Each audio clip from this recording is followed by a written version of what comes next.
بسم اللہ الرحمن الرحیم۔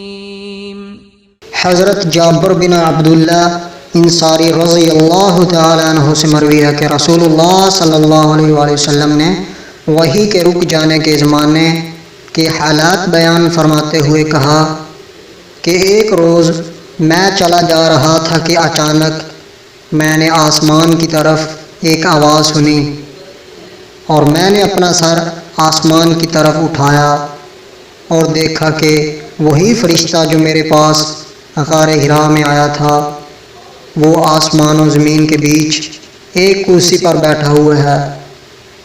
میں اس سے ڈر گیا اور گھر آنے پر میں نے پھر کمبل اوڑھنے کی خواہش ظاہر کی۔